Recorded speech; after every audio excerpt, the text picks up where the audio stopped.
again, you can find new things. You don't ever get it all, just the first time through. And so there's always more to know, more to learn. Isaiah chapter 20. And to begin with, just 6 short verses in this chapter, but I want us to read verse 2. It may surprise you.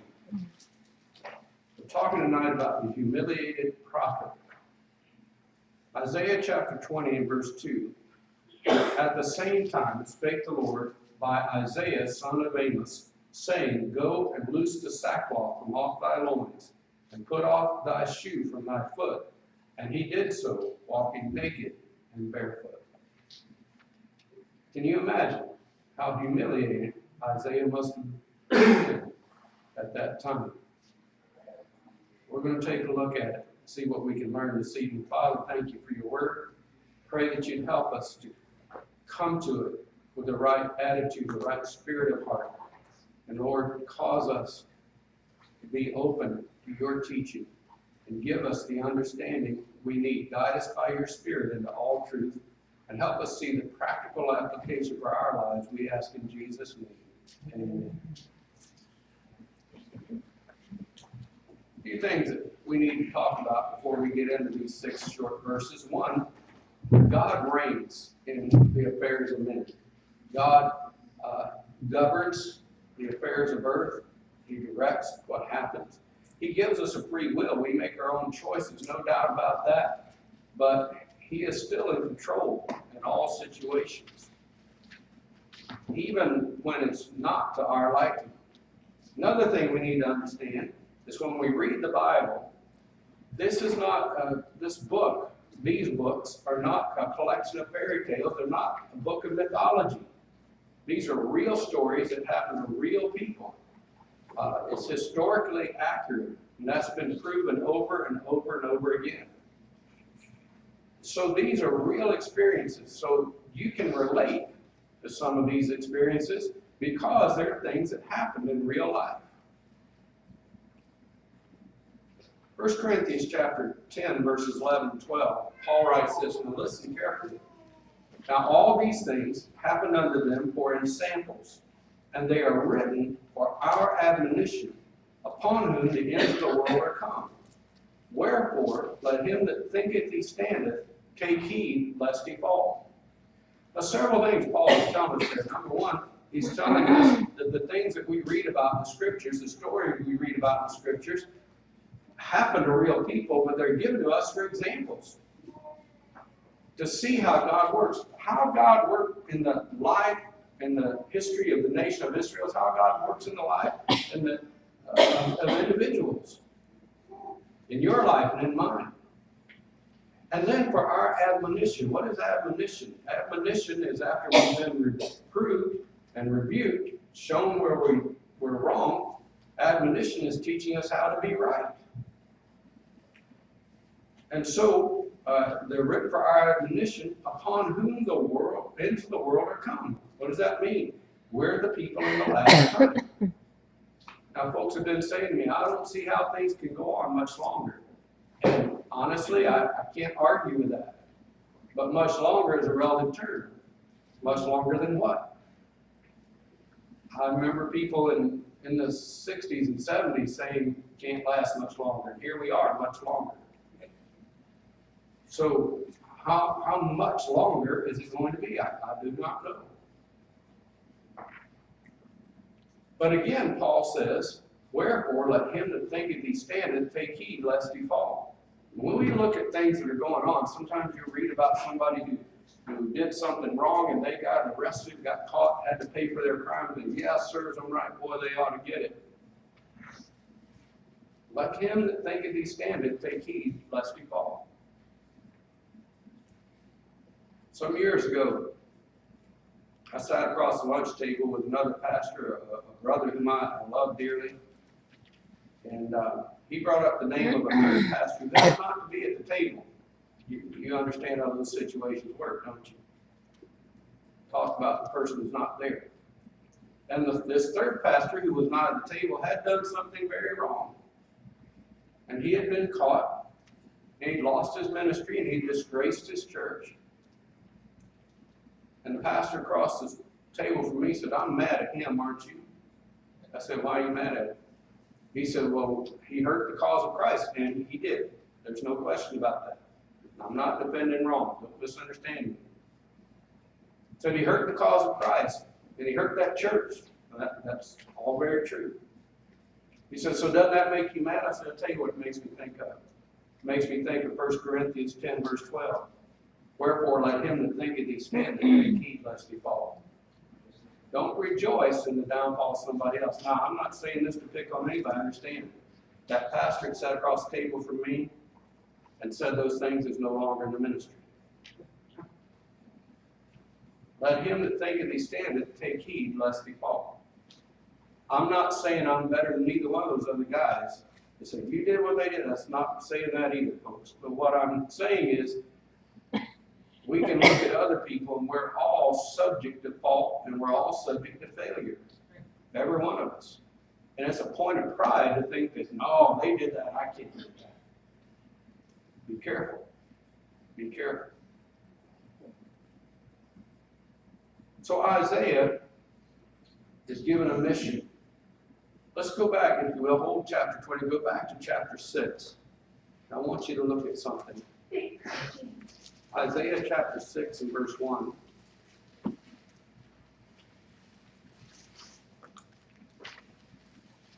Isaiah is given a mission. Isaiah 6 verse 1.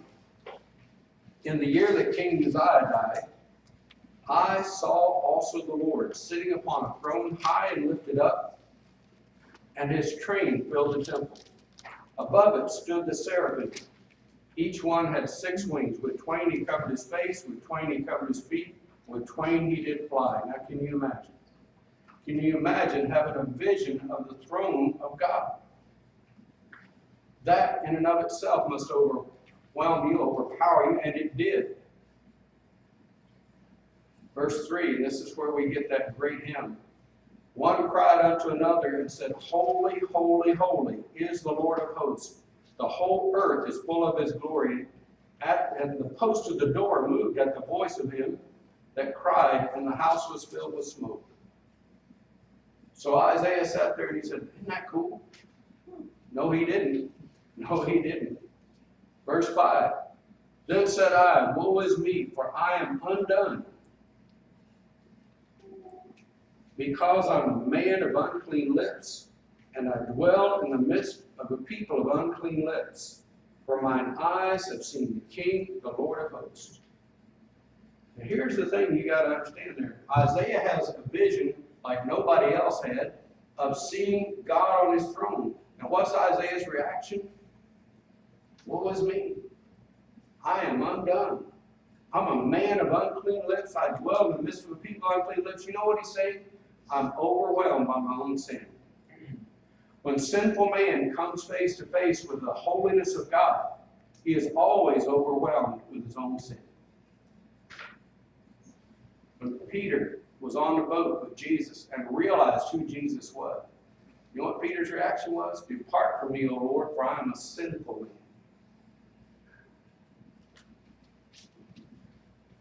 But God is a God of grace.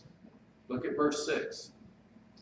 Then flew one of the seraphims unto me, having a live coal in his hand, which he had taken with the tongs from off the altar.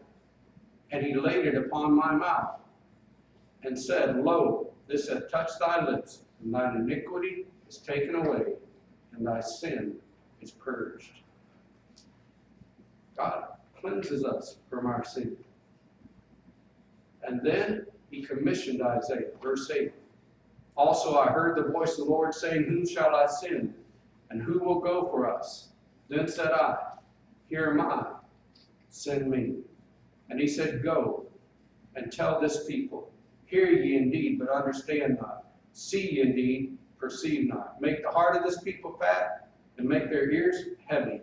Shut their eyes, lest they see with their eyes, and hear with their ears, and understand with their heart, and convert and be healed. Now, that is a tremendous burden. And Isaiah was commissioned to go and preach, being told that as he preached, the people would not. respond. The people would not hear, for judgment was going to come. Now, did God make them not hear? No, the truth of the matter is their own stubbornness and willfulness caused them not to hear. So Isaiah really seemed to have an impossible mission. But his trust in the Lord was complete. And he not only obeyed the Lord's command to preach to the people a message that they needed to repent before judgment would come, but he understood that they weren't going to repent and that judgment was going to come. Yet Isaiah surrendered completely to the Lord. The Lord commanded him to preach a warning to the people of Judah, and in this chapter, chapter 20, to the people of Assyria, that they might not fall to the same kind of judgment that Ethiopia and Egypt would. Go now back to chapter 20, if you will, Isaiah chapter 20. And in verse 1, it says, in the year that Tartan came unto Ashdod. Now, the first thing that comes to my mind when I read that is, who is Tartan? Well, Tartan is not a name. Tartan is a title. And Tartan is the title of the chief of staff of the Assyrian forces. So you think of the commander-in-chief, not the king, but the commander-in-chief of the Assyrian army. And he is sent by Sargon, king of Assyria, to conquer Ashdod. So watch again, in the year that Tartan came unto Ashdod, when Sargon, king of Assyria, sent him and fought against Ashdod and took it. Now the reason we're given this verse, verse 1, is to tell us when these things happen. The truth of the matter is, a lot of people say, well, you don't even know when the Bible is written, and there's no reference in there to tell you what. That's not true. And so this tells you when this happened. It's not, verse 1 is not the main thrust of the chapter, but it dates the chapter. So we know that we are in the 700s BC. Approximately 711, nothing to do with this story, but 711 BC.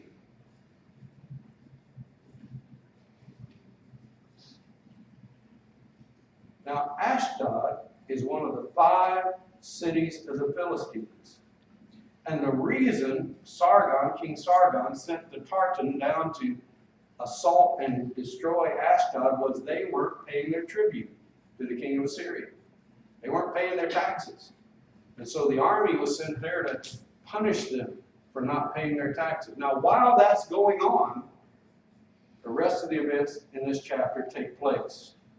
In verse 2, we see an unusual command. Isaiah, at this point, would have been in a state of mourning.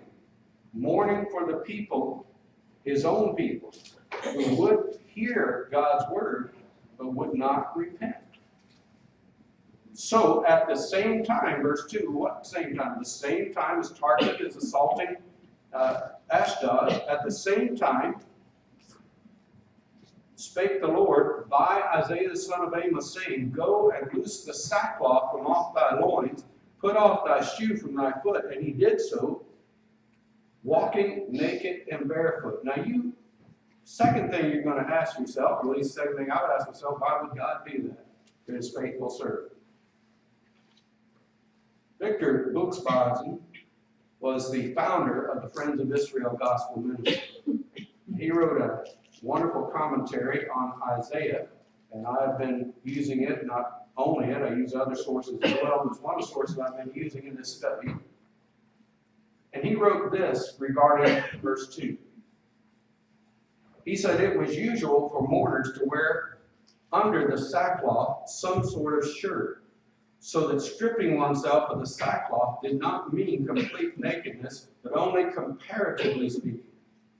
The Lord would never command his prophet to walk about, quote, stark naked, end quote, since this would be an indecent act. Yet for Isaiah to walk about publicly in his undershirt called for a great measure of self-humiliation, especially for a prominent person of Isaiah's stature and aristocratic background.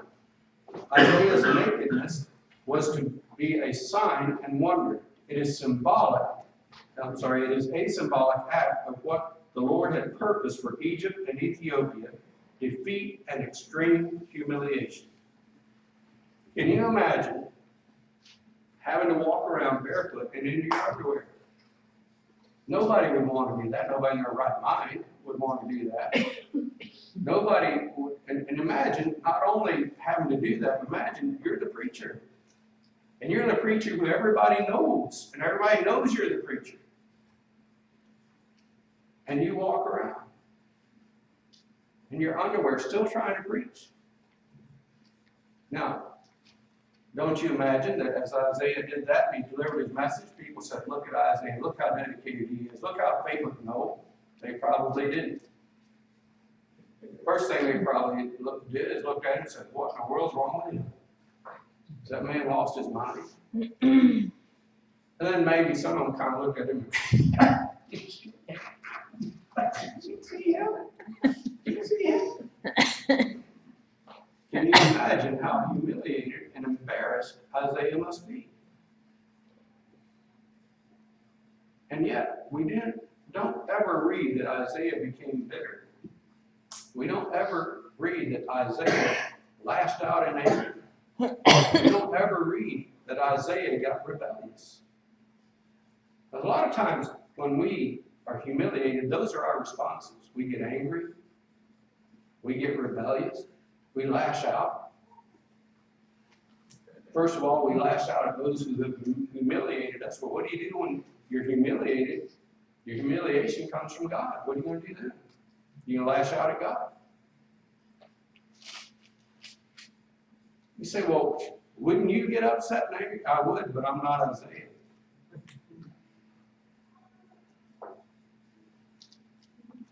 And this message was a very striking object lesson.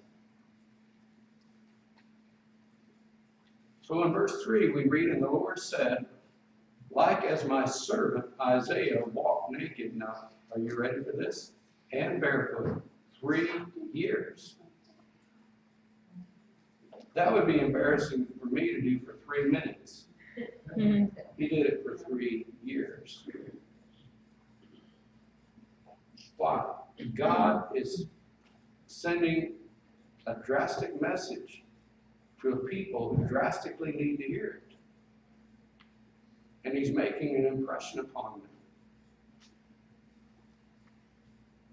Once again, verse 3, and the Lord said, like as my servant Isaiah walked naked and barefoot 3 years for a sign and wonder upon Egypt and upon Ethiopia. You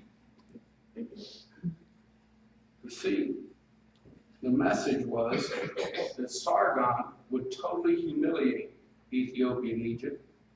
The people would be taken captive by the Assyrians. They would be led naked and barefoot to shame them in front of the Assyrians. Now this is part of this, in the final message of this series we've done on an unlikely quartet. The unlikely quartet being Ethiopia, Egypt, Assyria, and Judah. For the people of Assyria and for the people of Judah who witnessed this, the message comes back. Let him that thinketh he standeth think lest he fall. See, they didn't particularly like the Ethiopians or the Egyptians. And so you see this happen to the Ethiopians, the Egyptians, and maybe they're sitting there saying, well, you know what? Anybody deserved it. It was them. Good enough for them. Glad that they're being embarrassed. Glad that they're being humiliated like this. And they don't see that they themselves are no better. Paul writes again in the Philippians, he said, let every man esteem other better than himself. We looked in Sunday school this morning at James and John, who came to Jesus and said, Lord, when you're in your kingdom, can we sit on your right and left hand? Now, I didn't say this morning, I should have, but I didn't. You know, if he had granted that, if he'd said, sure, one of you can sit on the right hand and one on the left, they would have fought over which one got the right. I can guarantee that. Because the right hand was the higher place of honor. So if he said, sure, you can have those 2 seats, boom. does he get it and I don't? I'm as good as he is. You know, there's a real danger in that. Real danger in looking at other people and saying, I'm as good as they are. The danger is this. Those other people, they're not the standard for how good you ought to be. They're not. So even if you are as good as they are, it's not really saying much. Kind of like a car I had years ago. I was riding Price riding with me in the car. We were going up Congress Avenue. We were talking about some other car, and I said, that other car's not very fast. And he said, yeah, well, it's faster than your car. I said, yeah, that's not saying much. I mean, you know, it's the fact of the matter is, if I'm good as this other fellow over there, that's not really saying much. How good am I supposed to be? Jesus said, be therefore perfect, as your Father in heaven is perfect. That's how good we're supposed to be. What did Isaiah, author of the second longest book of the Bible, say when he came into the perfection of God? He said, woe is me. I'm undone. I'm a man of unclean lips. And he needed to be cleansed. And God so graciously cleansed him.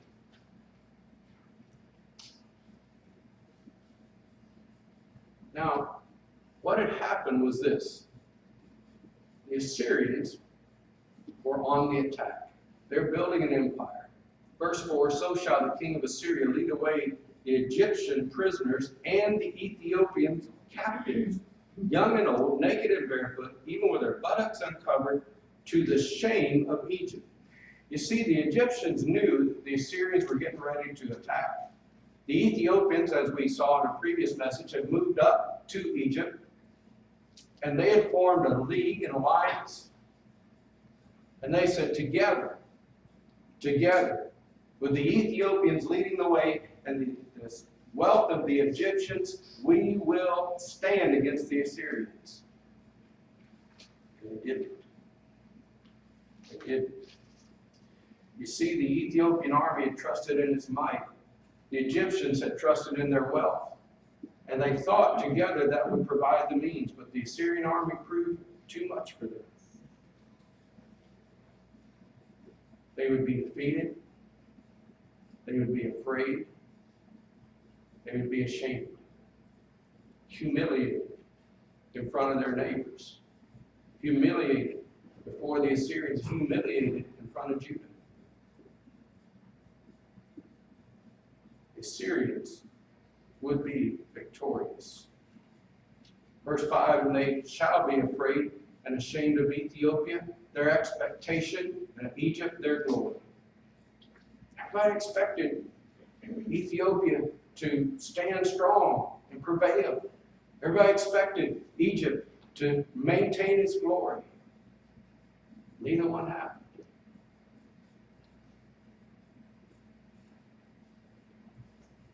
So again, the Assyrian and the bystander in this case, the fourth member of this quartet, Judah, could have stood by and laughed and pointed and snickered as they did at Isaiah. Could have shamed and embarrassed the Egyptians and the Ethiopians. But look at verse 6.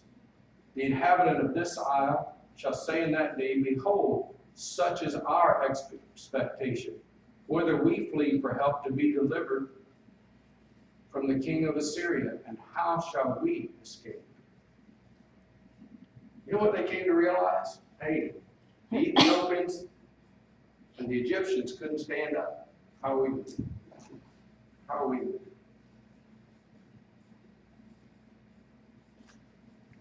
God's justice is certain. When he has prophesied defeat and destruction, it will come to pass.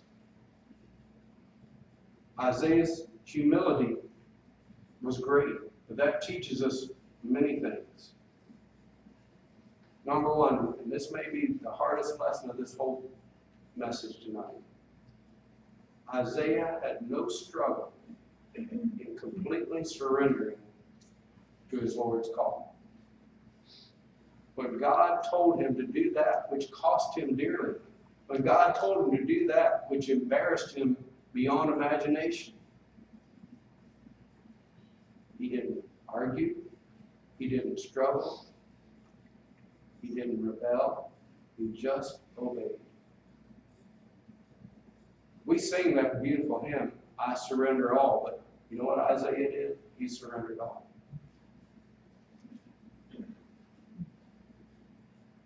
You and I have to come to the point of complete surrender. I am totally convinced that the key word in a successful Christian life is that word surrender. Lay aside your pride. Learn to pray and say, Lord, you know what I want. But if what I want is not what you want, give me the grace to accept what you want. Let me be surrendered. Lord, wherever you want me to go, whatever you want me to say, whatever you want me to do, here am I, Lord. Now, that's one of those things that we preachers call easy preaching but hard living. It is. It is. The unity of Ethiopia and Egypt was not enough to stand against the Assyrian army. And thus ends the unlikely quartet of Ethiopia, Egypt, Assyria, and Judah that we find in Isaiah chapters 18, 19, and 20. Our own talents, our own education, our own strength, our own wisdom will never be enough. As Isaiah, naked and barefoot, had nothing and no one upon which to rely except his trust in the Lord, we may come to that same point.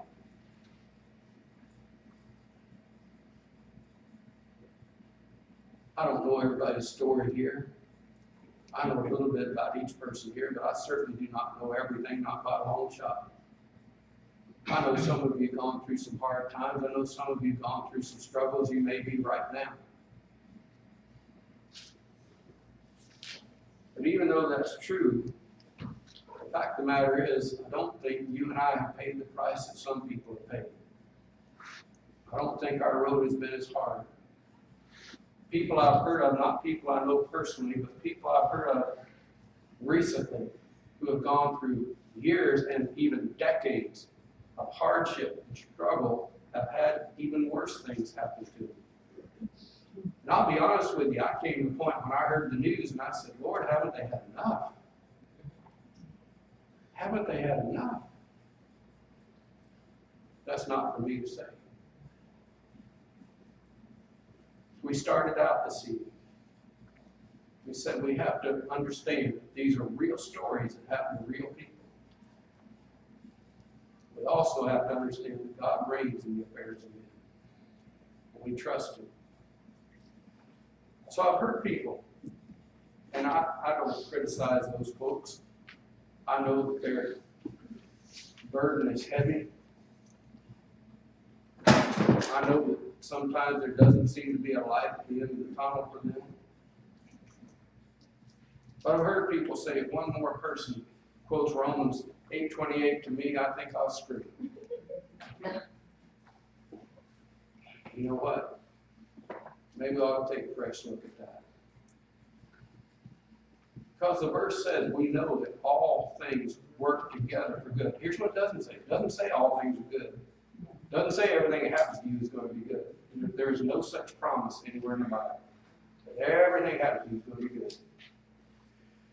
And then that promise isn't for everybody. It says all things work together for good. The ultimate outcome, the ultimate purpose is good. Let me ask you something. Isaiah is walking in his underwear for 3 years. Is that good? Was that good for him? No. Did God ultimately accomplish good by it? Yes. Was it hard for him? Of course it was. Did it affect him the rest of his life? Probably. All things work together for good, not for everybody, but to them that love God. So that promise isn't for everybody. And then to them who are called according to His purpose. Now that's verse 28, but don't forget verse 29. Verse 29 says it's all done that we might be conformed to the image of his Son. God making us and molding us in the image. That's part of what that surrender is all about. Isaiah will go on for years. He survived the 20 years of humiliation. He'll go on for years. He'll preach again and again and again. Ultimately, his preaching will cost his life. But he still served God faithfully. And he trusted his Lord. So isn't that terrible? After this, he goes through and he preaches and preaches and preaches, and finally it cost him his life. What kind of payoff is that? That's not the payoff. That's not the payoff. You go to Hebrews 11 and you see the payoff. Isaiah went home to be with his Lord. Let's pray. Father, thank you so much for blessing us. Thank you that we have this time tonight. Lord, thank you that when we go through the hard times, the dark times, the discouraging times, the times when there does not seem to be a light at the end of the tunnel, that we're not at the end of the road yet. The story isn't finished. And we do have hope in the end. Father, help us to really be people who trust your love and who can really say, Lord, help me to say, I truly do surrender all. Father, bless and move now as we conclude this service in Jesus' name. Amen. Let's stand together. We're going to